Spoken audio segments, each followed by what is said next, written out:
As most of you know by now, my family took a big step of faith and we packed up and we moved away from everything we had ever known and anything we had ever called home.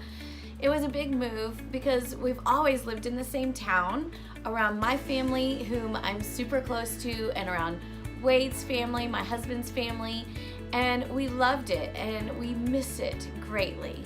But God was calling us to a new home, a new journey. So here I am 9 months after our move, can't believe it, sitting in a new living room in this new place that we're trying to call home. So one of the things that I didn't expect about our move was really, and I didn't even think about it, but how beautiful my new town is. It has trees and rivers and walking trails, all over the place.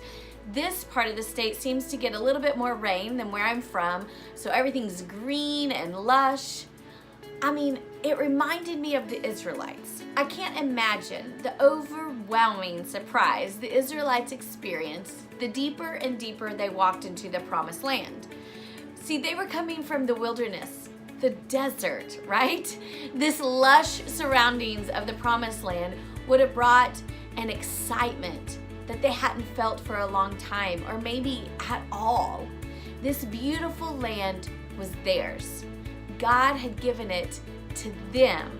So as I read these lists and lands and who gets what and all this stuff, it seems kind of boring to us, right? But not to the Israelites. Oh no, they would have been reading and listening with excitement, anticipation. See, they have a place to call home, and it's beautiful. It's God's creation, someplace they could be proud of and settle into with joy. See, as the Israelites moved into the promised land, God commanded them to specific battles.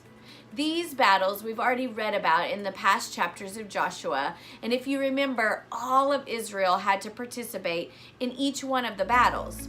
Now we see that the land is being divided, and Joshua is telling each clan to go and take the land themselves. They had to conquer the major powers together, and now each clan had to take the land allotted to them and possess it by forcing out the remaining people groups that occupied their specific territory. Now, we saw some tribes did as God asked, and they were obedient, and they pushed out all of the foreigners that were occupying their land. And then we see other tribes, they didn't do it. And we also see that God's punishment for this disobedience isn't immediate, but it's prolonged, as we will see how the tribes who've allowed foreigners to stay have to deal with harsh issues in the future if you continue to read through the Bible of the Old Testament. If there's one thing that Joshua has reminded me, it's that God is always just. So whether his discipline is now or in the future, it will happen, right? But it will be just. It will be just according to God, not according to me. Now, our last week, we get to read the farewell address that Joshua leaves his people. He's very, very old by this time, and the people have come to love and trust him just as they did their fearless leader, Moses. We can learn a lot from this leader and follower of the Most High God, and I look forward to hearing what your insight is this week.